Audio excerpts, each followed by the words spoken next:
അപ്പോൾ നമ്മൾ classical definition of probability പറഞ്ഞു, എംപിരിക്കൽ ഡെഫിനിഷൻ അല്ലെങ്കിൽ ഫ്രീക്വൻസി ഡെഫിനിഷൻ ഓഫ് പ്രോബബിലിറ്റി പറഞ്ഞു.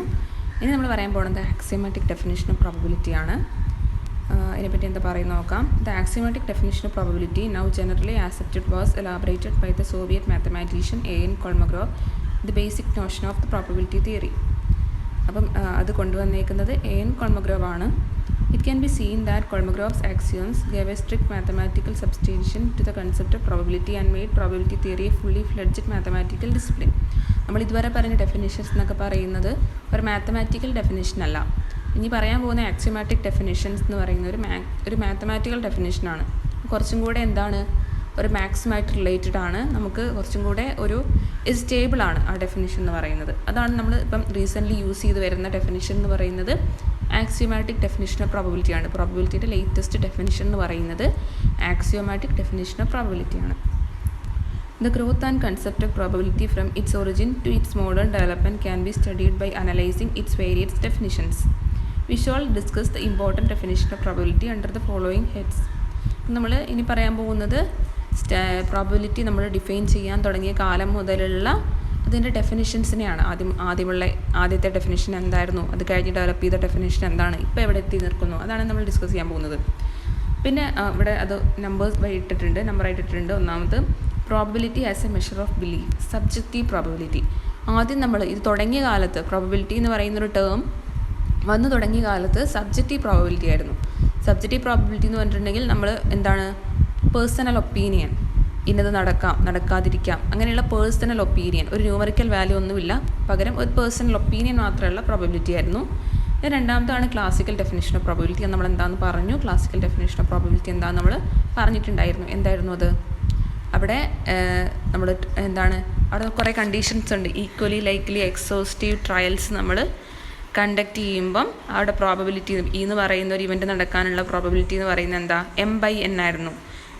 M എന്ന് പറയുന്നത് എന്താ, നമ്പർ ഓഫ് ഫേവറബിൾ കേസസ്. എന്ന് പറയുന്നത് എന്താ, total number of exhaustive cases. അപ്പോൾ അവിടെ P of E എന്ന് പറയുന്നൊരു ഇവൻറ്റ് നടക്കാനുള്ള പ്രോബബിലിറ്റി P of E എന്ന് പറയുന്നത് M/N ആയിരുന്നു. പിന്നെ നമ്മൾ പറഞ്ഞത് എംപിരിക്കൽ ഡെഫിനിഷൻ ഓഫ് പ്രോബബിലിറ്റി അല്ലെങ്കിൽ ഫ്രീക്വൻസി ഡെഫിനിഷൻ ഓഫ് പ്രോബബിലിറ്റി എന്ന് പറയും. എംപിരിക്കൽ ഡെഫിനിഷനെ തന്നെയാണ് ഫ്രീക്വൻസി ഡെഫിനിഷൻ എന്ന് പറയുന്നത്. അവിടെ നമ്മൾ ലിമിറ്റിൻ്റെ കൺസെപ്റ്റും കൂടെ കൊണ്ടുവന്നു അല്ലേ. അവിടെ E എന്ന് പറയുന്ന ഇവൻറ്റ് നടക്കാനുള്ള പ്രോബബിലിറ്റി എന്താണ്, P of E equal to limit n tends to infinity M/N എന്ന് പറഞ്ഞാൽ number of favourable cases by എന്ന് പറഞ്ഞാൽ ടോട്ടൽ നമ്പർ ഓഫ് ട്രയൽസ്. അവിടെ n ടെൻസ് ടു ഇൻഫിനിറ്റിയിൽ M/N വാല്യൂ ആണ് പ്രോബബിലിറ്റി ആയിട്ട് എടുത്തത്. ഇത് നമ്മൾ പറയാൻ പോണതാണ് എന്ന് വെച്ചാൽ ലേറ്റസ്റ്റ് ആയിട്ട് യൂസ് ചെയ്യുന്ന ഡെഫിനിഷനാണ് axiomatic definition of probability. Subjective probability എന്ന് നിങ്ങളൊന്ന് ഇത് വായിച്ചു, ഈ പാരഗ്രാഫ് ഒന്ന് വായിച്ചു നോക്കിയാൽ മതി. എന്ന് വെച്ചാൽ സബ്ജക്റ്റീവ് പ്രോബബിലിറ്റി എന്ന് പറഞ്ഞിട്ടുണ്ടെങ്കിൽ പേഴ്സണൽ ഒപ്പീനിയൻ ആയിട്ട് ഇങ്ങനെ പറയാം, ഇന്ന് മഴ പെയ്യാൻ ചാൻസ് ഉണ്ട്, ഇപ്പോൾ കുട്ടി പാസ്സാവാൻ ഇത്ര ചാൻസ് ഉണ്ട് എന്ന് വെച്ചാൽ അവിടെ പേഴ്സണൽ ഒപ്പീനിയൻ ആയിട്ട് പറയുന്ന ആ ഒരു പ്രോബബിലിറ്റി സ്റ്റേറ്റ്മെൻറ്റ്, അതിനാണ് സബ്ജക്റ്റീവ് പ്രോബബിലിറ്റി. അവിടെ ഒരു ന്യൂമറിക്കൽ വാല്യൂ ഒന്നുമില്ല. പിന്നെ ക്ലാസിക്കൽ ഡെഫിനിഷൻ നമ്മൾ പറഞ്ഞില്ലേ. ക്ലാസിക്കൽ ഡെഫിനിഷൻ നമ്മൾ എന്താണെന്ന് ഓൾറെഡി ഡിസ്കസ് ചെയ്താണ്, നമ്മുടെ ടെക്സ്റ്റ് ബുക്ക് വൈസ് ഒന്ന് നോക്കുന്നതേ ഉള്ളൂ. അപ്പം അതിൽ നമ്മൾ ട്രയൽ അങ്ങനെ കുറേ ടേംസ് പറഞ്ഞിട്ടുണ്ടായിരുന്നു. നമ്മൾ പിന്നെ ഡിറ്റർമിനിസ്റ്റിക് എക്സ്പെരിമെൻറ്റും ഡിറ്റർമിനിസ്റ്റിക് അല്ലെങ്കിൽ പ്രഡിക്റ്റബിൾ എക്സ്പെരിമെൻറ്റും അതുപോലെ തന്നെ പ്രെഡിക്റ്റ് ചെയ്യാൻ പറ്റാത്ത എക്സ്പെരിമെൻറ്റ് എന്താണെന്നൊക്കെ പറഞ്ഞില്ലേ തുടക്കത്തിൽ. ഇങ്ങനെ പ്രെഡിക്റ്റ് ചെയ്യാൻ പറ്റാത്ത ഔട്ട്കം എന്താണെന്ന് പ്രെഡിക്റ്റ് ചെയ്യാൻ, എന്നുവെച്ചാൽ എക്സ്പെരിമെൻറ്റ് കണ്ടക്ട് ചെയ്യുന്നതിന് മുന്നേ ഔട്ട്കം എന്താണെന്ന് പ്രെഡിക്റ്റ് ചെയ്യാൻ പറ്റാത്ത എക്സ്പെരിമെൻറ്റിന് പറയുന്നൊരു മറ്റൊരു പേരാണ് റാൻഡം എക്സ്പെരിമെൻറ്റ്. അപ്പോൾ റാൻഡം എക്സ്പെരിമെൻറ്റ് എന്താണെന്ന് ചോദിച്ചിട്ടുണ്ടെങ്കിൽ എക്സ്പെരിമെൻറ്റ് കണ്ടക്ട് ചെയ്യുന്നതിന് മുന്നേ നമുക്ക് ഔട്ട്കം പ്രെഡിക്റ്റ് ചെയ്യാൻ പറ്റില്ല. അങ്ങനത്തെ എക്സ്പെരിമെൻറ്റിനെയാണ് റാൻഡം എക്സ്പെരിമെൻറ്റ് എന്ന് പറയുന്നത്. ഫോർ എക്സാമ്പിൾ, കോയിൻ ടോസ് ചെയ്യുന്ന എക്സ്പെരിമെൻറ്റിൽ നമുക്ക് ഹെഡാണോ ടെയിൽ കീഴാണോ കിട്ടുക എന്ന് നമ്മൾ കോയിൻ ടോസ് ചെയ്യുന്നതിന് മുന്നേ നമുക്ക് പറയാൻ പറ്റില്ല അല്ലേ. അപ്പോൾ അതെന്താണ്, റാൻഡം എക്സ്പെരിമെൻ്റ് ആണ്. അപ്പം ഡൈ ത്രോ ചെയ്യുന്നതിന് മുന്നേ, ഡൈ എന്ന് പറഞ്ഞാൽ നമ്മൾ നേരത്തെ എന്താണെന്ന് പറഞ്ഞിട്ടുണ്ട്, ഡൈ ത്രോ ചെയ്യുന്നതിന് മുന്നേ നമുക്കറിയില്ല അവിടെ ഏത് ഫേസ് ആണ്, 1 ആണോ 2 ആണോ 3 ആണോ അപ് ടു 6 ഏത് ഫേസ് ആണോ വരെ നമുക്ക് എക്സ്പെരിമെൻറ്റ് കണ്ടക്ട് ചെയ്യുന്നതിന് മുന്നേ പറയാൻ പറ്റില്ല. അപ്പോൾ അതൊരു റാൻഡം എക്സ്പെരിമെൻ്റ് ആണ്. അതുപോലെ നമ്മളൊരു ബാഗിൽ കുറേ ഡിഫറെൻറ്റ് കളേഴ്സിലുള്ള ബോൾസ് ഇടുന്നു. എന്നിട്ട് നമ്മൾ ഷഫിൾ ചെയ്തിട്ട് റാൻഡമായിട്ടൊരു നമ്മൾ ഒരു ബോൾ എടുക്കുന്നു. അപ്പോൾ നമ്മൾ എടുത്ത് കഴിയുമ്പോഴാണ് നമ്മൾ അറിയുന്നത് ഏതാണ് നമ്മൾ എടുക്കുന്നത് എന്നുള്ളത് നമുക്ക് അപ്പോഴാണ് മനസ്സിലാവുന്നത്. അതുപോലെ ലോട്ട് ഇട്ടെടുക്കില്ലേ നമ്മൾ കടലാസിൽ എന്തെങ്കിലും ഇപ്പോൾ ഏതൊരു കാര്യമാണെങ്കിലും നമ്മൾ എഴുതിയിട്ട് നമ്മൾ ലോട്ട് ഇട്ടെടുക്കും.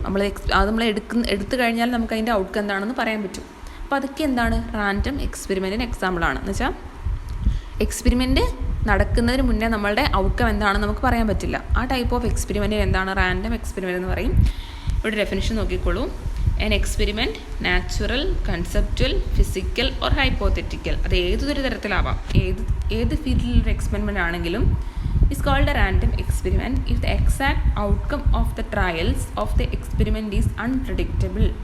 ഇതിപ്പം ഫിസിക്കൽ ആവാം, നാച്ചുറൽ ആകാം, ഏത് തരത്തിലുള്ള ഒരു എക്സ്പെരിമെൻ്റ് ആണെങ്കിലും അതിൻ്റെ ഔട്ട്കം പ്രെഡിക്റ്റ് ചെയ്യാൻ പറ്റുന്നില്ലെങ്കിൽ അതിനെ എന്ത് പറയാം? റാൻഡം എക്സ്പെരിമെൻ്റ് എന്ന് പറയാം. ഈ റാൻഡം എക്സ്പെരിമെൻ്റ് ആകാനുള്ള റാൻഡം എക്സ്പെരിമെൻറ്റ് സാറ്റിസ്ഫൈ ചെയ്യേണ്ട കണ്ടീഷൻസ്, ഒന്നാമത്തത് എന്താണ്?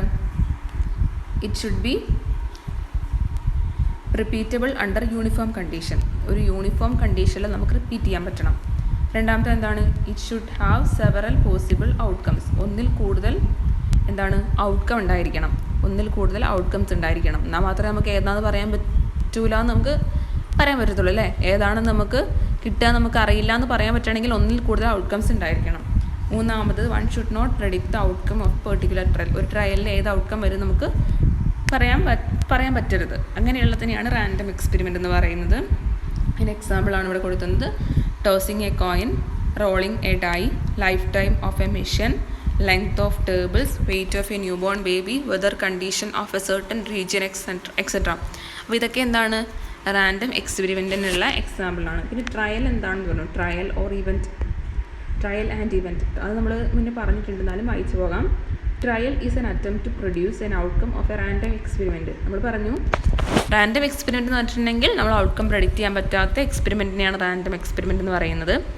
നമ്മളിപ്പോൾ ഒരു ഹോമോജീനിയസ് കണ്ടീഷനിൽ ഒന്നിൽ കൂടുതൽ തവണ നമ്മളൊരു എക്സ്പെരിമെൻറ്റ് കണ്ടക്ട് ചെയ്യുന്നു. എന്ന് വെച്ചാൽ ഒരു കോയിൻ നമ്മൾ 2 വട്ടം ടോസ് ചെയ്തു. അപ്പം ഒരു വട്ടം ടോസ് ചെയ്ത് അതെന്ന് വെച്ചാൽ 2 വട്ടം ടോസ് ചെയ്തു. അപ്പോൾ ഈ ഓരോ വട്ടത്തെ നമ്മൾ പറയുന്ന ഓരോ ട്രയൽ എന്നാണ് പറയുന്നത്. എത്ര വട്ടം റിപ്പീറ്റ് ചെയ്യുന്നോ ആ റെപ്പറ്റീഷനെ പറയുന്നതാണ് എന്ത്? ട്രയൽ എന്ന് പറയുന്നത്. അപ്പം ഒരു ട്രയൽ നടക്കുമ്പോൾ നമുക്കൊരു ഔട്ട്കം കിട്ടും അല്ലേ? അതിനെയാണ് നമ്മൾ ഇവൻ്റ് എന്ന് പറയുന്നത്. ഒരു ട്രയൽ നടക്കുമ്പോൾ കിട്ടുന്ന ഔട്ട്കത്തിനെയാണ് നമ്മൾ ഇവൻ്റ് എന്ന് പറയുന്നത്. അപ്പോൾ ഇവിടെ എഴുതിയിട്ടുണ്ട്, trial is an attempt to produce an outcome of a random experiment. For example, if you toss a coin or throw a die, we are performing trials. The outcomes is an experiment are termed as events or cases. നമ്മുടെ random എക്സ്പെരിമെൻറ്റിൻ്റെ ഔട്ട്കത്തിനെ പറയുന്നതാണ്, ഒരു ഔട്ട്കത്തിനെ പറയുന്ന പേരാണ് എന്ത്? Events എന്ന്. For example, getting a head or a tail in tossing a coin is an event. Usually events are denoted by capital letters. Events നമ്മൾ സാധാരണ ക്യാപിറ്റൽ ലെറ്റേഴ്സ് വെച്ചിട്ടാണ് ഡിനോട്ട് ചെയ്യുക. പിന്നെ ഈക്വലി ലൈക്ലി ഇവൻറ്റ്സ് എന്താണെന്ന് നമ്മൾ പറഞ്ഞിട്ടുണ്ടായിരുന്നു, ജസ്റ്റ് വായിച്ചു പോകാം. Events or cases are set to be equally likely when we have no reason to expect one rather than the other. Equally likely events എന്ന് വെച്ചിട്ടുണ്ടെങ്കിൽ നമ്മൾക്ക് ഒന്നിൽ കൂടുതൽ ഔട്ട്കംസ് ഉണ്ട്, അത് കിട്ടാനുള്ള പ്രോബബിലിറ്റി എല്ലാം ഈക്വൽ ആവുക. ഫോർ എക്സാമ്പിൾ, ഇവിടെ ഹെഡും ടെയിലും ഉണ്ട്. അപ്പോൾ ഹെഡ് കിട്ടാനും ടെയിൽ കിട്ടാനും ഈക്വൽ പ്രോബബിലിറ്റി വരിക. അതിനാണ് നമ്മൾ ഈക്വലി ലൈക്ലി ഇവൻറ്റ്സ് എന്ന് പറയുന്നത്. For example, in tossing an unbiased coin എന്ന് വെച്ചിട്ടുണ്ടെങ്കിൽ ബയസ്ഡ് കോയിനും ഉണ്ട്, അൺബയസ്ഡ് കോയിനും ഉണ്ട്. അൺബയസ്ഡ് കോയിൻ എന്ന് പറയുന്നത് ഈക്വൽ പ്രോബബിലിറ്റി വരുന്ന, ഹെഡ് കിട്ടാനും ടെയിൽ കിട്ടാനും ഈക്വൽ പ്രോബബിലിറ്റി വരുന്ന കോയിനാണ് അൺബയസ്ഡ് കോയിൻ എന്ന് പറയാം. In tossing an unbiased coin, the 2 events head and tail are equally likely because we have no reason to expect head rather than tail. Similarly, when we throw a die, the occurrence of the numbers 1 or 2 or 3 or 5 or 6 are equally likely events. നമ്മളൊരു dye throw ചെയ്യുമ്പോഴും ഇതിൽ ഏത് face കിട്ടാനും 1/6 ആണ് probability. 6 1 കിട്ടാനുള്ള chance, അതാണ് 1/6.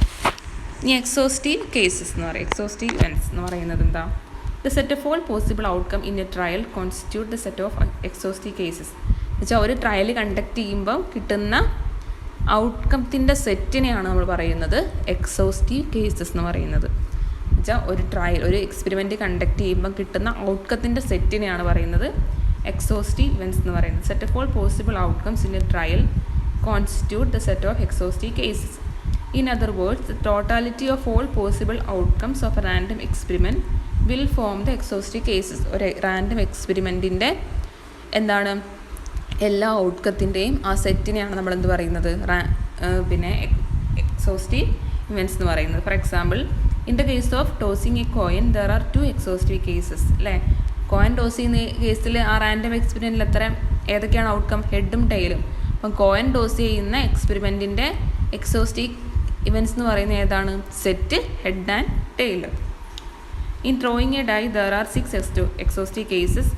Since any one of the 6 phases, 1, 2, up to 6 may come uppermost, the random experiment of throwing 2 dice, the number of exhaustive cases is 6 square വരും. എങ്ങനെ വെച്ചിട്ടുണ്ടെങ്കിൽ നമ്മൾ ഒരു വട്ടം ഡൈ ത്രോ ചെയ്യുമ്പം 6 കേസസ് ആണ് വരാൻ ചാൻസ് ഉള്ളത് അല്ലേ. 1, 2, 3, 4, 5, 6. അപ്പോൾ ഒരു വട്ടം ഡൈ ത്രോ ചെയ്യുമ്പം കിട്ടാവുന്ന എക്സോസ്റ്റീവ് കേസസ് ഏതൊക്കെയാണ്? സെറ്റ് 1, 2, 3, 4, 5, 6. ഇനി കോയിൻ ഡൈ 2 വട്ടം ത്രോ ചെയ്തു. അങ്ങനെയാണെങ്കിൽ ഏതൊക്കെ കേസ് വരാം? ആദ്യം നമ്മൾ കോയിൻ ടോസ് ചെയ്യുമ്പം 1 വരാം, 2 വരാം, 3 വരാം, 4 വരാം, 5 വരാം, 6 വരാം. പിന്നെ നമ്മൾ വീണ്ടും ത്രോ ചെയ്യുമ്പം ഇതിൽ ഏതെങ്കിലും ഒന്ന് വരാം. അപ്പോൾ അവിടെ കേസസ് എങ്ങനെയാണ് വരിക? ഇപ്പോൾ നമ്മൾ ആദ്യം ത്രോ ചെയ്തപ്പോൾ 1 ആണെന്ന് വിചാരിച്ചു, 1 വന്നതെന്ന് വിചാരിച്ചു. രണ്ടാമത് ത്രോ ചെയ്യുമ്പം എന്ത് വരാം? 1, 2, 3, 5, 6 വരാം അല്ലേ. ഇതിലേതെങ്കിലും ഒന്ന് വരാം. അപ്പം അവിടെ 1 വരാം. ഈ ഒരു ഈ ഒരു എക്സ്പെരിമെൻറ്റിൻ്റെ ഈ എക്സോസ്റ്റീവ് കേസസ് എന്ന് പറയുന്നത് 1 വരാം, 1, 2 വരാം, 1, 3 വരാം, 1, 4 വരാം, 1, 5 വരാം, 1, 6 വരാം. എന്ന് വെച്ചാൽ നമ്മൾ ആദ്യം ചെയ്തപ്പം ആദ്യത്തെ ത്രോയിൽ 1 വന്നു, രണ്ടാമത്തെ ത്രോയിലാണെങ്കിൽ 1 വരാം.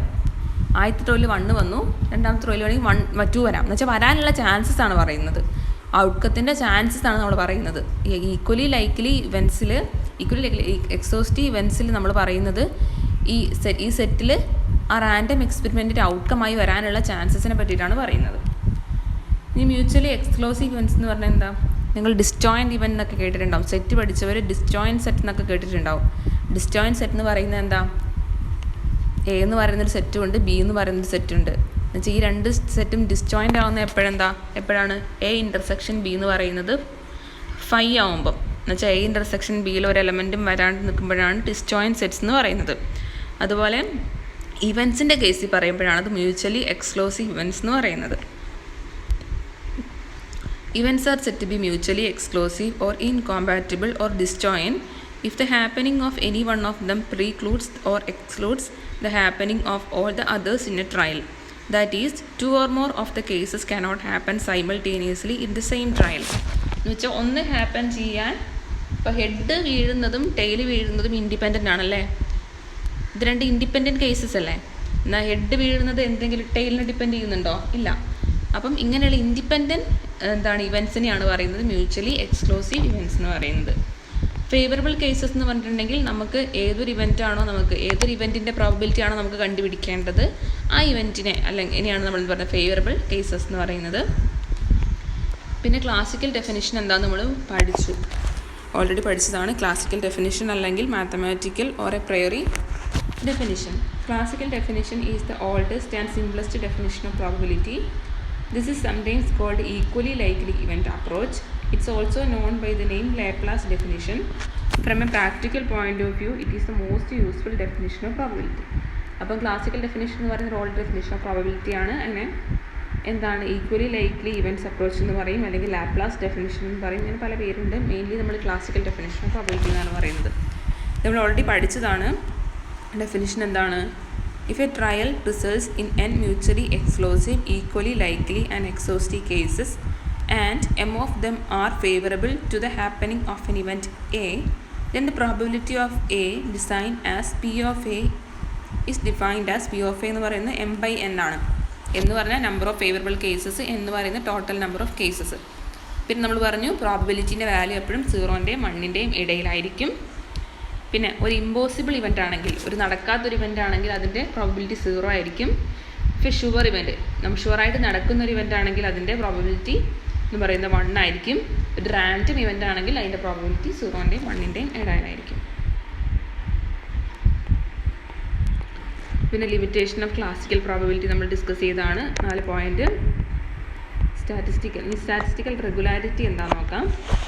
സ്റ്റാറ്റിസ്റ്റിക്കൽ റെഗുലാരിറ്റി എന്ന് പറയുന്നത് നമ്മളൊരു എക്സ്പെരിമെൻറ്റ് കണ്ടക്ട് ചെയ്യുന്നു. ആ എക്സ്പെരിമെൻറ്റ് നമ്മൾ റിപ്പീറ്റ് ചെയ്യുക. ആ എക്സ്പെരിമെൻറ്റിലെ ട്രയൽസിൻ്റെ എണ്ണം കൂട്ടുക.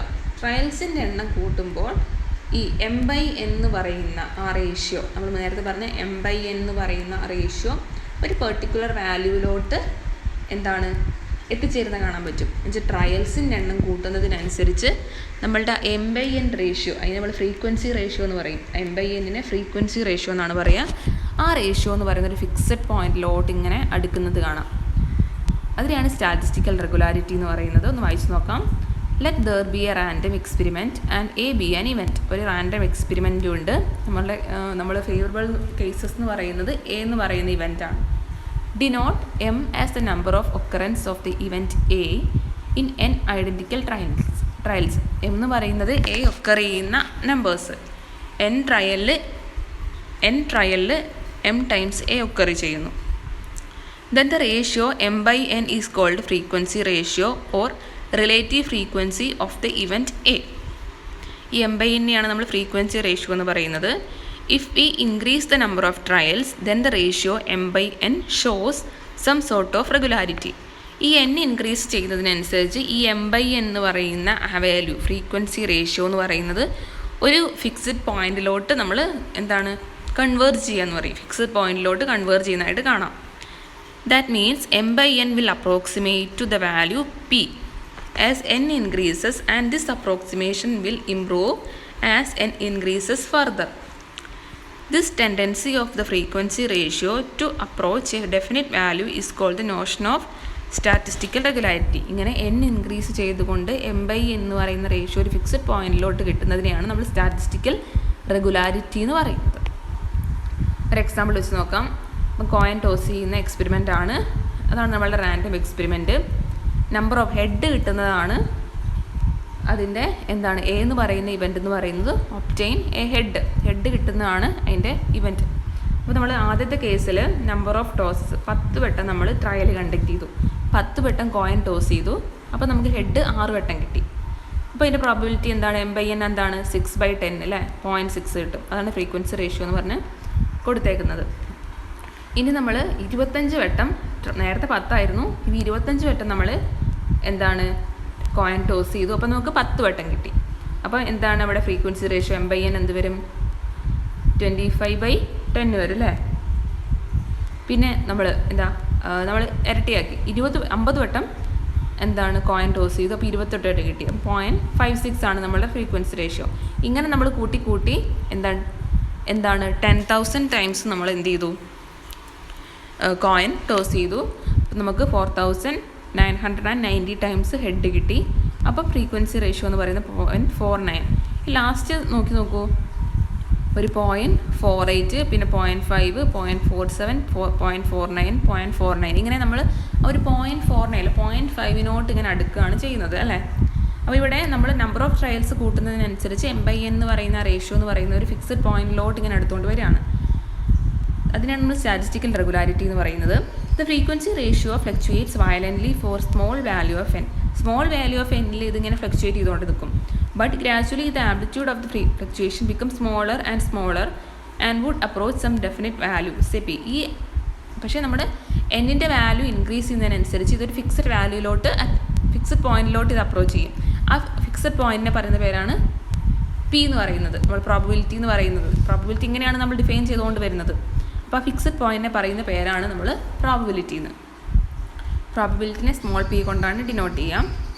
The stability of frequency ratios usually appears in long series of repeated random observations performed under uniform conditions. ഈ സ്റ്റാറ്റിസ്റ്റിക്കൽ റെഗുലാരിറ്റി യൂസ് ചെയ്തിട്ടുണ്ടാണ് നമ്മൾ ഫ്രീക്വൻസി ഡെഫിനിഷൻ ഓഫ് പ്രോബബിലിറ്റി പറയുന്നത്. സ്റ്റാറ്റിസ്റ്റിക്കൽ റെഗുലാരിറ്റി യൂസ് ചെയ്തിട്ടാണ് ഫ്രീക്വൻസി ഡെഫിനിഷൻ ഓഫ് പ്രോബബിലിറ്റി അല്ലെങ്കിൽ ഇമ്പീരിക്കൽ definition of probability നമ്മൾ already discuss ചെയ്തിട്ടാണ്. Frequency definition of probability: let the trial be repeated over a large number of times under essentially homogeneous condition. The limit of the ratio of the number of times an event A happens to the total number of trials. As the number of trials tends to infinity is called the probability of the event A. It's however assumed that the limit is unique as well as finite. ഇവിടെ നമ്മൾ statistical regularity use ചെയ്തിട്ട് നമ്മൾ probability define ചെയ്യാണ്. ആ n tends to ഇൻഫിനിറ്റിയിൽ M/N എന്ന് പറയുന്ന ratio ഒരു പോയിന്റിലോട്ട് അപ്രോച്ച് ചെയ്യും. ആ പോയിന്റിനെ നമ്മൾ പ്രോബബിലിറ്റി എന്ന് വിളിക്കും. അങ്ങനെയാണ് ഇവിടെ പ്രോബബിലിറ്റിയുടെ ഡെഫിനിഷൻ പറയുന്നത്. ഇനി നമ്മൾ ക്ലാസിക്കൽ ഡെഫിനിഷൻ പറഞ്ഞു, എന്താണ് ഫ്രീക്വൻസി ഡെഫിനിഷൻ പറഞ്ഞു. ഇനി നമ്മൾ പറയാൻ പോകുന്ന ആക്സിയോമാറ്റിക് ഡെഫിനിഷൻ ഓഫ് പ്രോബബിലിറ്റി ആണ്. ആ ഡെഫിനിഷൻ പറയുന്നതിന് മുന്നേ നമുക്ക് സെറ്റ് തിയറി കുറച്ച് അറിയണം. സെറ്റ് നിങ്ങൾ ഓൾറെഡി പഠിച്ചതാണ്, പക്ഷേ കുറച്ച് പേര് പഠിച്ചിട്ടുണ്ടാവില്ല. കൊമേഴ്സ് എന്നൊക്കെ വന്നവർ പഠിച്ചിട്ടുണ്ടാവില്ല. അപ്പോൾ നിങ്ങൾ ജസ്റ്റ് ഒന്ന് സെറ്റ് തിയറി എന്ന് പറയുന്നത് മാത്സിലെ ഏറ്റവും എളുപ്പമുള്ളൊരു ടോപ്പിക്കാണ്. അപ്പോൾ സെറ്റ് തിയറി നമുക്ക് ആവശ്യമാണ് പ്രോബബിലിറ്റി പഠിക്കുക. ഇനി അങ്ങോട്ട് പ്രോബബിലിറ്റി പഠിക്കണമെങ്കിൽ സെറ്റ് എന്ന് പറയുന്ന ഒരു കോൺസെപ്റ്റ് എല്ലാവരും അറിഞ്ഞിരിക്കണം. അപ്പോൾ നമ്മളതിൽ ചില കാര്യങ്ങൾ നോക്കാം. സെറ്റ് എന്ന് പറയുന്നത് എന്താ? It's A well defined collection of objects എന്ന് പറയാം. ഒരു കളക്ഷനാണ്. അതിപ്പം നമ്പേഴ്സ് ആവാം, ഒബ്ജക്ട്സ് ആവാം, ക്യാരക്ടർ ആവാം, എന്തും ആകും. അപ്പോൾ അതിൻ്റെ ആ ഒരു കളക്ഷനെ പറയുന്ന പേരാണ് സെറ്റ് എന്ന് പറയുന്നത്. A set is A collection of well defined objects. The following are typical example of sets. കുറേ പേരുടെ പേര്, ആ പേരെന്ന് പറയുന്നത് നമ്മളൊരു ബ്രേസസിലാക്കി ഇട്ടിട്ടുണ്ടെങ്കിൽ അതൊരു സെറ്റാണ്. ഒരു നമ്പേഴ്സ്, ദ ഓഡ് നമ്പേഴ്സ് 1, 3, 5, 7 ഇതൊരു സെറ്റാണ്. The reverse in south India അതൊരു സെറ്റാണ്. എന്ന് വെച്ചാൽ ഇത് നമ്മളൊരു ഒബ്ജക്റ്റ് ഓർ ഏതൊരു നമ്പേഴ്സ് അതിനെ ഒരു കൂട്ടായിട്ട് വെച്ച് നമ്മളതിനൊരു ഫിക്സഡ് ബ്രേസസിലൊക്കെ ഇട്ട് എഴുതുകയാണെങ്കിൽ അതിന് നമുക്കൊരു സെറ്റ് എന്ന് പറയാം. ആ സെറ്റ് എന്ന് പറയുന്നത് എന്താണ്? ആ നമ്പേഴ്സ് എന്തെങ്കിലും ഒരു ക്യാരക്ടർ ഫോളോ ചെയ്യണമെന്നേ ഉള്ളൂ. Set are usually denoted by capital letters A, B, C, X, Y, Z, etc. The items which are included in a set are called the elements of the set. അപ്പോൾ സെറ്റിൽ പറഞ്ഞു, set എന്ന് പറയുന്നത് ഒരു collection ആയിരിക്കും. Collection numbers ആയിരിക്കാം, collection of names ആയിരിക്കാം, collection of characters ആയിരിക്കാം. അപ്പോൾ അതിലെ കുറേ കളക്ഷനിൽ പറയുമ്പോൾ കുറേ ആളുണ്ട്. അതിൽ ഓരോ എലമെൻറ്റിനെയും എന്തിനേയും പറയുന്നതാണ് എലമെൻ്റ് എന്ന് പറയുന്നത്. ആ സെറ്റിലെ എലമെൻ്റ് എന്നാണ് അതിനെ വിളിക്കുക. അപ്പം ഫോർ എക്സാമ്പിൾ, ഇഫ് A = 3, 5, 12, 14, 21 ഇതൊരു സെറ്റാണ്. അപ്പം ഈ ഒരു സെറ്റ് ഇതെന്ന് പറയുന്ന ഒരു നമ്പേഴ്സിൻ്റെ സെറ്റാണ്. ഇതിലെ ഓരോ ഇതിനെ 3നെ വിളിക്കുന്ന ഒരു എലമെൻ്റ് എന്നാണ്, 5 ഒരു വേറൊരു എലമെൻ്റ് ആണ്. ഇങ്ങനെയാണ് എലമെൻ്റ് എന്നാണ് വിളിക്കുക. Is a set. Then 3 is an element of set A and is written as 3 belongs to A. നമ്മൾ പറയാം 3 എന്ന് പറയുന്നത് ആ സെറ്റിലുണ്ടെന്ന് നമ്മൾ പറയുന്നത് ഇങ്ങനെ ഈ ഒരു സൈൻ യൂസ് ചെയ്തിട്ടാണ്. നമ്മൾ 3 belongs to A എന്നാണ് ഇത് പറയുക. This is read as elements 3 belongs to set A. Thus the symbol belongs to, ആ സിമ്പിൾ എന്ന് പറയുന്നത് റീഡ് ചെയ്യുന്നത് belongs to എന്നാണ്. On the other hand, 8 does not belongs to set A in the above case. 8 എന്ന് പറഞ്ഞൊരു element ആ A എന്ന് പറയുന്ന സെറ്റിലില്ല. Then the symbol നമ്മൾ belongs to എന്ന് പറയുന്ന ആ സൈനിനൊരു വെട്ട് കൊടുക്കും. അതാണ് ഇറ്റ്സ് നോട്ട് belongs to എന്ന് പറയുന്നത്. അങ്ങനെയാണ് ആ സൈൻ യൂസ് ചെയ്തിട്ടാണ്. is used to indicate does not belongs to, that is 8 does not belongs to A എന്ന് പറയും. അപ്പോൾ നമ്മൾ സെറ്റ് 2 തരത്തിൽ എഴുതാം. ഒന്ന് റോസ്റ്റർ മെത്തേഡിലും ഒന്ന് റൂൾ മെത്തേഡിലും. അപ്പോൾ റോസ്റ്റർ മെത്തേഡ് എന്ന് വെച്ചിട്ടുണ്ടെങ്കിൽ നമ്മൾ നേരത്തെ എഴുതിയ പോലെ സെറ്റിൻ്റെ നെയിം കൊടുക്കുക, എന്നിട്ട് ആ സെറ്റിൽ എത്ര പേരുണ്ടോ അവരെ നമ്മൾ ഒരു ബ്രേസസിലാക്കിയിട്ട് കോമയിട്ട് എഴുതുക. നമുക്ക് ഒന്നാമത്തെ മെത്തേഡ് റോസ്റ്റർ മെത്തേഡ് നോക്കാം. Here each and every element of the set is listed or mentioned. നമ്മൾ ഇവിടെ ആ സെറ്റിന് ഒരു പേര് കൊടുക്കും, ക്യാപിറ്റൽ ലെറ്ററിൽ ഒരു നെയിം കൊടുക്കും, എന്നിട്ട് നമ്മളത് ബ്രേസസിലാക്കിയിട്ട് ആ സെറ്റിലെ എലമെൻറ്റ്സിനെ നമ്മൾ കോമയിട്ട് എഴുതും. A എന്ന് പറയുന്നത് A, E, I, O, U അതിൻ്റെ ഒരു കളക്ഷനാണ്. നമ്മളതിനെ ഓരോ എലമെൻറ്റ്സിനെ കോമയിട്ട് എഴുതി. B എന്ന് പറയുന്നത് 2, 3, 5, 7 അതൊരു സെറ്റ് ഓഫ് എലമെൻറ്റ്സ് ആണ്. അവിടെ നമ്മൾ കോമയിട്ട് എഴുതി. അങ്ങനെയാണ് റോസ്റ്റർ മെത്തേഡിൽ എഴുതുക. The flower brackets are used for denoting a set. The order in which the element of a set are listed in the bracket is immaterial. പിന്നെ സെറ്റിൽ അതുപോലെ ഓർഡർ ഒന്നും കീപ്പ് ചെയ്യേണ്ട ആവശ്യമില്ല. നമുക്ക് ഏതൊരു ഓർഡറിൽ വേണമെങ്കിലും സെറ്റിലെ എലമെൻറ്റ്സിനെ നമുക്ക് എഴുതാം. അവിടെ ഒരു ഫ്ലവർ ബ്രാക്കറ്റ് ആയിരിക്കും നമ്മൾ യൂസ് ചെയ്യുക. സാധാരണ മറ്റേ ഓപ്പൺ ബ്രേസസ് അതല്ല യൂസ് ചെയ്യുക. എന്താണ് ഫ്ലവർ ബ്രാക്കറ്റാണ് നമ്മളിവിടെ യൂസ് ചെയ്യുക. പിന്നെ അടുത്ത മെത്തേഡ് എന്ന് പറയുന്നതാണ് റൂൾ മെത്തേഡ്. രണ്ടാമത്തെ മെത്തേഡാണ് റൂൾ മെത്തേഡ്. അതിൽ നമ്മൾ here a rule is stated by which all the elements of the set is intend to be identified. അവിടെ നമ്മളൊരു റൂളാണ് കൊടുക്കേണ്ടതെന്ന് വെച്ചാൽ ഈ സെറ്റ് ഓഫ് എലമെൻറ്റ്സ് ഈ സെറ്റിൽ വരുന്ന എലമെൻറ്റ്സ് ഇല്ലേ അവരുടെ ഒരു ക്യാരക്ടർ എന്ന് വെച്ചാൽ ആ എലമെൻറ്റ് സാറ്റിസ്ഫൈ ചെയ്യേണ്ട ഒരു ക്യാരക്ടർ ആയിരിക്കണം നമ്മളവിടെ മെൻഷൻ ചെയ്യേണ്ടത്. ഫോർ എക്സാമ്പിൾ നമ്മളിവിടെ പറഞ്ഞ A എന്ന് പറയുന്ന സെറ്റ് എന്താണ്? A, E, I, O, U. ഇത് A, E, I, O എന്ന് നമ്മൾ ഇങ്ങനെ കോമയിട്ട് എഴുതുന്നതിന് പകരം ഇവിടെ നമ്മൾ എഴുതി നോക്കൂ. Example A = X such that, set X such that X is a vowel among English alphabets. ഇങ്ങനെ പറഞ്ഞാലും നമ്മൾ നേരത്തെ ലിസ്റ്റ് ചെയ്ത് എഴുതിയാലും സംഭവം എന്താണ്, ഒന്നാണ് അല്ലേ. AEIOU തന്നെയാണ് എന്ത് ഇംഗ്ലീഷ് ആൽഫബറ്റിലെ പിന്നെ എന്താണ് വവൽസ് എന്ന് പറയുന്നത്. അപ്പോൾ അവിടെ നമ്മൾ ആ എലമെൻസിനെ ഇങ്ങനെ ഒരു കോമയിട്ട് ലിസ്റ്റ് ചെയ്തു. ഇവിടെ പകരം ആ ഒരു എന്താണ് കോമൺ ക്യാരക്ടർ എന്താണെന്ന് പറഞ്ഞു. This is read as A set of all x such that x is A vowel English alpha. എങ്ങനെയാണ് റീഡ് ചെയ്യാമെന്നാണ് പറഞ്ഞത്. ഈ types of sets, we have different kinds of sets, consider the following. ഇനി പല ടൈപ്പിലുള്ള sets ഉണ്ട്, അതെന്തൊക്കെയാണെന്ന് define ചെയ്യാം. നിങ്ങൾ സെറ്റ്സ് പഠിച്ചവർക്ക് ഇതൊക്കെ അറിയാൻ മതിയാവും, പക്ഷേ സെറ്റ് പഠിക്കാത്ത കുട്ടികൾക്ക് വേണ്ടിയിട്ടാണ് ഞാൻ റിപ്പീറ്റ് ചെയ്യുന്നത്. ഇപ്പോൾ ഫൈനൈറ്റ് സെറ്റ്, ഒന്നാമത് ഫൈനൈറ്റ് സെറ്റ്. അപ്പോൾ ഫൈനൈറ്റ് സെറ്റ് എന്ന് പറയുമ്പോൾ എന്തായിരിക്കും, ആ സെറ്റിൽ ഫൈനൈറ്റ് നമ്പർ ഓഫ് എലമെൻറ്റ്സ് ഉള്ള ആ സെറ്റിനെയാണ് ഫൈനൈറ്റ് സെറ്റ് എന്ന് പറയുന്നത്. A set which contain a finite or a fixed number of element is called a finite set. ഞാൻ എക്സാമ്പിളാണ് ഇവിടെ താഴെ കൊടുത്തേക്കുന്നത്. എ എന്ന് പറയുന്ന 1 2 6 8 10 എന്താ ഫൈനൈറ്റ് എലമെൻറ്റ്സ് ആണ് അല്ലേ. ബി എന്ന് പറയുന്നത് X is A composite number between 12 and 18, അത് വന്ന് 14 15 16 ആണ്. അപ്പോൾ അതൊരു ഫൈനൈറ്റ് എലമെൻ്റ് ആണ്. ഈ ഇൻഫിനൈറ്റ് സെറ്റ് എന്ന് വെച്ചാൽ എന്താണ്, a set which contain infinite number of elements is called an infinite set. വെച്ചാൽ ഇൻഫിനൈറ്റ് നമ്പർ ഓഫ് എലമെൻറ്റ്സ് വരിക. ഇപ്പം set of all x such that x is a natural number എന്ന് പറയുന്ന ഒരു ഇൻഫിനൈറ്റ് സെറ്റാണ് അല്ലേ. അതിനൊരു എന്താ പറയുക, ഒരു ഫൈനൽ വാല്യൂ നമുക്ക് എഴുതാൻ പറ്റില്ല. പിന്നെ സിംഗ്ലറ്റൻ സെറ്റ് സെറ്റിൻ്റെ ഒരു സെറ്റിൽ ഒരൊറ്റ നമ്പർ മാത്രം ഉണ്ടാവുക, ഒരൊറ്റ നമ്പർ ഓർ ക്യാരക്ടർ ഉണ്ടാവുക. A set containing only 1 element is called a singleton set. P equal to 0, അതൊരു സിംഗ്ലറ്റൻ സെറ്റാണ്. ബി എന്ന് പറയുന്നത് x such that x is an even number between 3 and 51, 3 and 5 ആണ്. Even number between 3 and 5, that is B equal to 4. Null set, a set which does not contain any element is called A empty set or void set or null set. എന്നുവെച്ചാൽ ഒന്നും ഇല്ലാത്തൊരു സെറ്റിനെ പറയുന്ന പേരാണ് empty set അല്ലെങ്കിൽ null set എന്ന് പറയുന്നത്. Example, set A denote the name of boys in a girls college എന്ന് പറയുന്നത് എംപ്റ്റി സെറ്റ് അല്ലേ. പിന്നെ T equal to x such that x is a perfect square between 10 and 15, 10 and 15 ഇടയിൽ ഒരു perfect square ഉണ്ടോ, ഇല്ല, അതൊക്കെ ഒരു എംപ്റ്റി സെറ്റാണ്.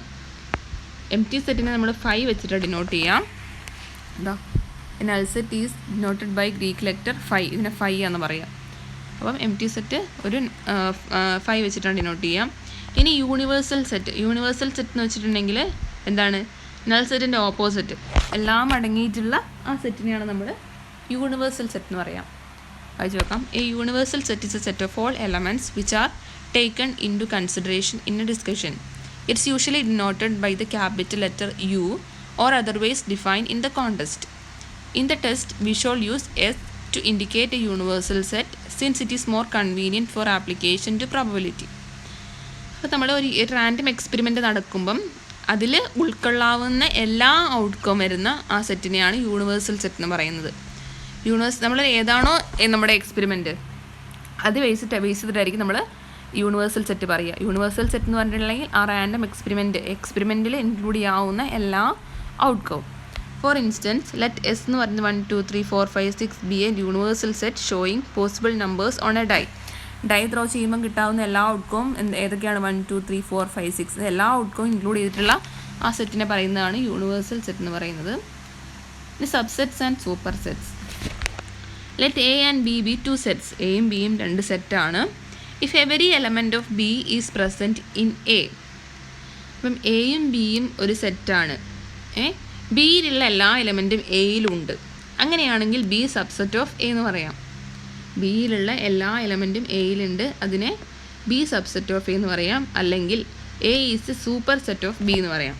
ബി സബ്സെറ്റ് ഓഫ് എ ആണ് എങ്കിൽ എ എന്ന് പറയുന്നത് സൂപ്പർ സെറ്റ് ഓഫ് ബി ആയിരിക്കും. അത് നിങ്ങൾ ആ എക്സാമ്പിളിലൂടെ നോക്കുക. ഇവിടെ എ എന്ന് പറയുന്നത് A B C D E ആണ്. ബി എന്ന് പറയുന്ന സെറ്റ് എ ഡി ആണ്. ഈ എ ഡി എന്ന് പറയുന്നത് എന്തുണ്ട്, എയിലുണ്ട്. അപ്പം ബി സബ്സെറ്റ് ഓഫ് എ എന്ന് പറയാം. അല്ലെങ്കിൽ be super set of A super set of B എന്ന് പറയാം. ഇവിടെ രണ്ടാമത്തെ കേസിൽ എ എന്ന് പറയുന്നത് 2 4 ആണ്. ബി എന്ന് പറയുന്നത് 1 2 3 4 5 ഉണ്ട്. ഈ 2 4 ഏതിൽ ഇൻക്ലൂഡാണ്, ബിയിൽ ഇൻക്ലൂഡാണ്. അപ്പം B A subset of B എന്ന് പറയാം. ഈ equal sets, 2 sets A and B are set to be equal if A subset of B and B subset of A and is denoted by A equal to B. എന്ന് വെച്ചാൽ 2 set equal ആണെന്ന് പറയുന്നത് എപ്പോഴാണ്, എയിലുള്ള എല്ലാ എലമെൻറ്റ്സും ബിയിലും ഉണ്ടാവണം, ബിയിലുള്ള എല്ലാ എലമെൻറ്റ്സും എയിലും ഉണ്ടാവണം. എന്നുവെച്ചാൽ അങ്ങോട്ടും ഇങ്ങോട്ടും എല്ലാ എലമെൻറ്റ്സും ഇൻക്ലൂഡ് ആയിരിക്കണം. അതിനാണ് എ ഈക്വൽ ടു ബി എന്ന് പറയുന്നത്. അവിടെ എക്സാമ്പിൾ കൊടുത്തിട്ടുണ്ട്. പിന്നെ ഇക്വാലൻറ്റ് സെറ്റ്സ് എന്താ നോക്കാം. 2 sets A and B are said to be equivalent if they have equal number of elements and is denoted by A equivalent to B. അങ്ങനെ ആ 3 പിന്നെ ലൈനുള്ളതിനെ ഇക്വലൻ്റ് എന്നാണ് പറയുക കേട്ടോ. അപ്പോൾ 2 സെറ്റ് ഇക്വലൻ്റ് ആവുന്ന എപ്പോഴാണ് 2 സെറ്റിലും ഈക്വൽ നമ്പർ ഓഫ് എലമെൻറ്റ്സ് ഉണ്ടെങ്കിൽ. ഇത് പവർ സെറ്റ് എന്താണ്? The power set is defined as the collection of all subsets of A given set. ഒരു സെറ്റിൻ്റെ എല്ലാ സബ്സെറ്റ്സിനെയാണ് നമ്മൾ പവർ സെറ്റ് എന്ന് പറയുന്നത്. ഫോർ എക്സാമ്പിൾ, ഇപ്പം the power set of A given set A B C എന്ന് പറയുന്ന ആ സെറ്റിൻ്റെ പവർ സെറ്റ് എന്തൊക്കെ വരും? എ ബി സിൻ്റെ സബ്സെറ്റുകൾ ഏതൊക്കെയാണെന്ന് നോക്കാം. ഈ 5ഉം യൂണിവേഴ്സൽ സെറ്റ് എന്ന് പറയുന്നത് എല്ലാത്തിൻ്റെയും സബ്സെറ്റ് ആയിരിക്കും. നമ്മൾ പഠിച്ചിട്ടുണ്ട് അല്ലേ? സെറ്റ് പഠിച്ചവർക്കറിയാം 5ഉം യൂണിവേഴ്സൽ സെറ്റ് എന്ന് പറയുന്നത്. യൂണിവേഴ്സൽ സെറ്റ് എന്ന് പറയുന്ന ആ സെറ്റ് ഇറ്റ്സെൽഫാണ് അല്ലേ? ഇവിടെ എ ബി സി എന്ന് പറഞ്ഞ സെറ്റിൻ്റെ യൂണിവേഴ്സൽ സെറ്റ് എന്താണ്? എ ബി സി എന്ന് പറഞ്ഞ സെറ്റ് ഇറ്റ്സെൽഫാണ്. 5 എന്ന് പറയുന്നത് എന്താണ്? ഒന്നുമില്ലാത്ത സെറ്റ്. അത് രണ്ടും എപ്പോഴും സബ്സെറ്റ് ആയിരിക്കും. ബാക്കി സബ്സെറ്റുകൾ ഏതൊക്കെയാണ്? എ എന്ന് പറയുന്ന ഒരു സബ്സെറ്റാണ്, ബി എന്ന് പറയുന്ന സബ്സെറ്റാണ്, സി എന്ന് പറയുന്ന ഒരു സബ്സെറ്റാണ്. പിന്നെ എ ബി ഒരു സബ്സെറ്റാണ്, ബി സി ഒരു സബ്സെറ്റാണ്, സി എ ഒരു സബ്സെറ്റാണ്. ഈ കളക്ഷനെയാണ് പവർ സെറ്റ് എന്ന് പറയുന്നത്. പിന്നെ the number of elements in a set is called cardinality of the set. ഒരു സെറ്റിൽ എത്ര എലമെൻറ്റ്സ് ഉണ്ട്, ആ എലമെൻറ്റ്സിനെ അതിനെയാണ് കാർഡിനാലിറ്റി എന്ന് പറയുന്നത്. കാർഡിനാലിറ്റി ഓഫ് എ സെറ്റ് എന്ന് ചോദിച്ചാൽ ആ സെറ്റിൽ എത്ര എലമെൻറ്റ്സ് ഉണ്ട് അതാണ് പറയേണ്ടത്. This the cardinality of power set of A given set having 3 element is 2⁻3. അപ്പം നമ്മൾ പറയാണ് ഇപ്പം ഒരു സെറ്റിലെ എലമെൻറ്റ്സിൻ്റെ എണ്ണമാണ് എന്ത്? കാർഡിനാലിറ്റി. അപ്പോൾ ഒരു സെറ്റ് തന്നു എങ്കിൽ പവർ സെറ്റിൽ എത്ര എലമെൻറ്റ്സ് ഉണ്ടാകും എന്ന് കാൽക്കുലേറ്റ് ചെയ്യുന്നത് 2⁻n വെച്ചിട്ടാണ്. 2⁻n. അപ്പം cardinality of A set n ആണ്. അങ്ങനെയാണെങ്കിൽ പവർ സെറ്റിൽ 2⁻n സബ്സെറ്റ്സ് ഉണ്ടാകും. ഇത് ജസ്റ്റ് ഒന്ന് നോക്കിയാൽ മാത്രം മതി. പഠിക്കേണ്ട കാര്യങ്ങൾ നിങ്ങൾ ജസ്റ്റ് വായിച്ച് നോക്കിയാൽ മതി. ഈ സെറ്റ് ഓപ്പറേഷനാണ്. സെറ്റ് യൂസ് ചെയ്തിട്ടുള്ള ഓപ്പറേഷൻസ് വെച്ചാൽ എ യൂണിയൻ ബി. ആദ്യം പറയാൻ പോകുന്നത് യൂണിയൻ ആണ്. എ എന്ന് പറയുന്ന സെറ്റ് ഉണ്ട്, ബി എന്ന് പറയുന്ന സെറ്റ് ഉണ്ട്. എക്സാമ്പിൾ നോക്കൂ. ഈ എ എന്ന് പറയുന്ന 385, ബി എന്ന് പറയുന്ന 368. എ യൂണിയൻ ബി എന്ന് പറഞ്ഞിട്ടുണ്ടെങ്കിൽ എയും ബിയും ഇൻക്ലൂഡ് ചെയ്ത് എഴുതുക. എയിലെ എലമെൻസും ബിയിലെ എലമെൻസും ഇൻക്ലൂഡ് ചെയ്തിട്ട് എഴുതുക. എയിൽ ഏതൊക്കെയുണ്ട്? 385 ഉണ്ട് അല്ലേ? ബിയിലോ 368 ഉണ്ട്. അപ്പോൾ എയിലില്ലാത്തതെന്ന് പറയുന്നത് 6 അല്ലേ? അപ്പോൾ രണ്ടും കൂടെ ജോയിൻ ചെയ്ത് എഴുതുന്നതിനെയാണ് എ യൂണിയൻ ബി എന്ന് പറയുന്നത്. ഇൻ്റർസെക്ഷൻ എന്ന് പറയുന്നത് എന്താ വെച്ചിട്ടുണ്ടെങ്കിൽ എ എന്ന് പറയുന്നൊരു സെറ്റ് ഉണ്ടാവും, ബി എന്ന് പറയുന്ന സെറ്റ് ഉണ്ടാവും. എ ഇൻ്റർസെക്ഷൻ ബി എന്ന് പറഞ്ഞിട്ടുണ്ടെങ്കിൽ എയിലും ബിയിലും കോമൺ ആയിട്ടുള്ള എലമെൻറ്റ് ഏതാണ് അതെടുത്തെഴുതുക. എ എന്ന് പറയുന്നത് ഇവിടെ 25 ആണ്, ബി എന്ന് പറയുന്നത് 579. ഇതിൽ കോമൺ ആയിട്ട് വരുന്ന നമ്പർ ഏതാണ്? 5. അതാണ് ഇൻ്റർസെക്ഷനിൽ വരിക. ഡിസ്ജോയിൻറ്റ് സെറ്റ്സ് എന്ന് പറഞ്ഞിട്ടുണ്ടെങ്കിൽ എ ഇൻ്റർസെക്ഷൻ ബി 5 ആയിട്ട് വരുന്ന സെറ്റിനെയാണ് ഡിസ്ജോയിൻറ്റ് സെറ്റ്സ് എന്ന് പറയുന്നത്. എ എന്ന് പറയുന്ന സെറ്റ് ഉണ്ട്, ബി എന്ന് പറയുന്ന സെറ്റ് ഉണ്ട്. ഇങ്ങനെ എ ഇൻ്റർസെക്ഷൻ ബി 5 ആണെന്ന് പറയുന്നത് എയിലും ബിയിലും കോമൺ ആയിട്ട് എലമെൻറ്റ്സ് ഒന്നും ഉണ്ടാകാൻ പാടില്ല. പിന്നെ difference of sets, compliment of sets, ഇതൊക്കെ നിങ്ങൾ എന്താണെന്ന് വായിച്ച് നോക്കിയാൽ മാത്രം മതി. നമുക്ക് പ്രോബബിലിറ്റിയിലെ ഓപ്പറേഷൻസ് ചെയ്യാൻ വേണ്ടി മാത്രമാണ് കേട്ടോ.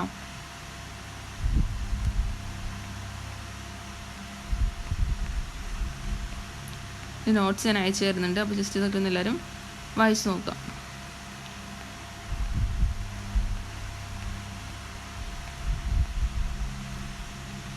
നമുക്ക് ആക്സിയോമാറ്റിക് ഡെഫിനിഷൻ ഓഫ് പ്രോബബിലിറ്റി പറയാം. Axiomatic definition of probability.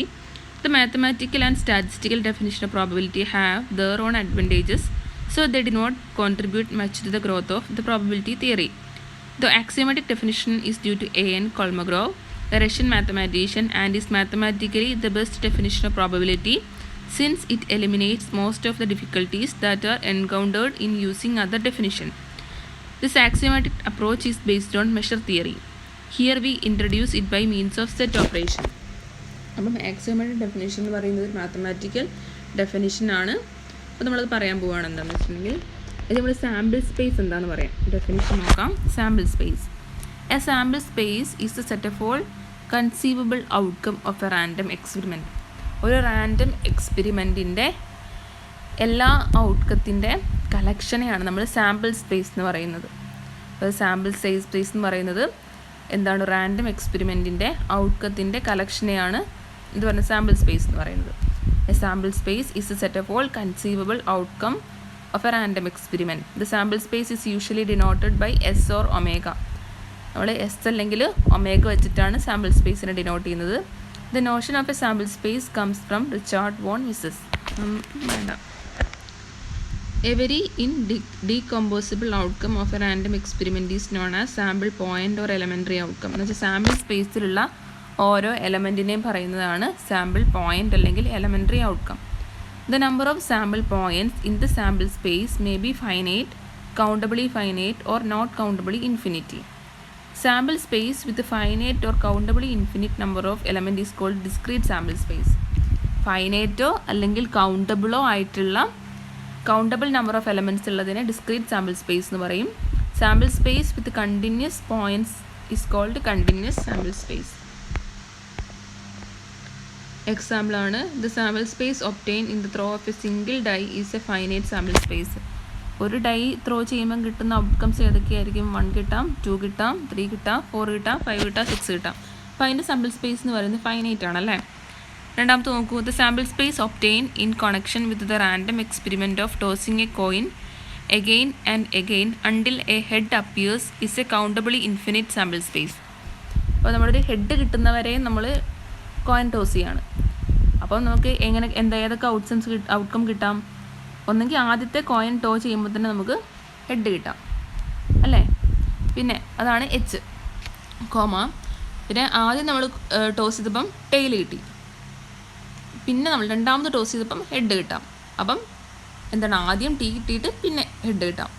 മൂന്നാമത്തെ കേസ് നോക്കൂ. നമുക്ക് ആദ്യം 2 കോയിൻ ടോസ് ചെയ്തപ്പോഴും ടെയിൽ കിട്ടാം, മൂന്നാമത്തേൽ നമുക്ക് ഹെഡ് കിട്ടാം അല്ലേ. ഇങ്ങനെ എത്ര കോയിൻ ടോസ് ചെയ്തിട്ട് നമുക്ക് ഹെഡ് കിട്ടുന്നോ അത്ര ടൈം നമ്മളിത് കണ്ടിന്യൂ ചെയ്യും. അപ്പോൾ ആ സെറ്റ് എന്ന് പറയുന്നത് ഒരു കൗണ്ടബിൾ നമ്പർ ഓഫ് സെറ്റ്സ് ആണ്. You consider the lifetime of a machine. The outcome of this experiment form a continuous sample space. ഇനി ഒരു മെഷീൻ്റെ ലൈഫ് ടൈം ആണെങ്കിൽ നമുക്കത് പറയാൻ പറ്റുമോ? 0 to some നമ്പറിനെ പറയാൻ പറ്റുമോ? ഒരു ലിമിറ്റിലേ പറയാൻ പറ്റൂ അല്ലേ. അതെന്ന് പറയുന്നൊരു കണ്ടിന്യൂസ് സാമ്പിൾ സ്പേസ് ആണ്.